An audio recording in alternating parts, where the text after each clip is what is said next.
Wawawiwa! Hello everybody, that's right, you're all my baddies. Thank you for joining me, Gamhanan, for today's shooting gallery as I shoot my shot at doing justice to a game. A tall order? Probably yes. So the demo of the game we're going to play tonight is... Look, it's an awesome looking game, and the premise sounds so simple, but you know what?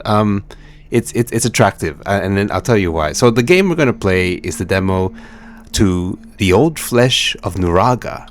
So from what again, another blind playthrough, but I researched a tiny bit. So the game is based on a lot of Sardinian mythology. I don't know to what extent. So it's got a really nice world building aspect to it. Like the world looks like it's sort of so unique. It's a desert type of island that you sort of the game takes place on, a portion of said island, and of course that island is seeped in mythology and lore. And I just love that type of aspect of games where you don't necessarily have to tell where your main character or protagonist has come from or been, but you immerse them in a world, and that's good enough. You sort of get attracted and you stay for the lore building. So your character, I think you're a child, a girl, and you're accompanying your grandfather as you make a pit stop in this location of the island for whatever reason. And the game is pretty much a treasure hunting game as you sort of go around foraging for food at first, and you start uncovering artifacts, artifacts of the area that you're in, like a long forgotten area, and then the religious sort of connotations this area has to the original peoples, or even actually to yourself, to your own grandfather and yourself. So look, it sounds like a really, really awesome sort of premise for a game. They're simple to play, but the thing is, you're just there for the story and the lore, and then I guess the immersion of this environment, because it looks really cool based on what I've been able to sort of find to see. So look, we're gonna give the Old Flesh of Nuraga a go, and hopefully you guys enjoy. And yeah, I will see you on the other side.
Miladies and the Gentry. That is the Old Flesh of Nuraga. Look, what did you guys think? I forgot to add that, yeah, this game is a psychological horror. I forgot to add. So when I was playing, I thought, oh. Well, I thought to myself, oh, okay. It doesn't feel like it at first, but the setting looks like it definitely is going to warrant itself to a few jump scares. And yes, it did. They're not sort of overly used, of course. I mean, I don't know if that's going to be the case in the final game, but I mean, I didn't think it was. I mean, the game itself is just... It's a great sort of premise. I love the gameplay loop, and the survival. I was going to say survival horror, but no, the horror aspects in there is just top notch. I mean, it's just enough, like you get that sort of glimpse of the supposed god when you put the torso back in its place in the temple underneath the sands, and I wasn't expecting it. So when it sort of appeared, it just disappeared in just as instantaneously as it appeared, and I just thought, wow, excellent. And at the end, that was awesome. I mean, that gave me the shivers, because that's, yeah, like I had a feeling, okay, I'm gonna get transported to another set piece, but it was more than that. It was a set piece, and then I know it ended the demo, but I mean, it was a set piece and introduced me to a lot more of the horror aspects, and that sound. Oh, the sound design is just amazing in this game. It really is. I just love it, because I mean, I've done a film class before as an elective, and then one thing that I didn't know that I was told in said class was you can have crappy visuals, but if you have crappy sound design, that's going to ruin your film. I mean, you can't, and then it's 100% correct. It's 100% true. There's just no way you can go back if your sound design is crap. So 100% the sound here really lends itself well to the story they're trying to portray in the game. Again, the world building aspects, like the bits of info you're able to sort of get from your grandpa, and that legend, that sort of story he was telling, that was great. A great really addition, because I was hooked. I mean, and it's part of the game. So I know you can skip it, but of course, not only is it part of the playthrough for me to show as much as I can, but I was really engrossed. I really wanted to hear what this old man wanted to sort of share.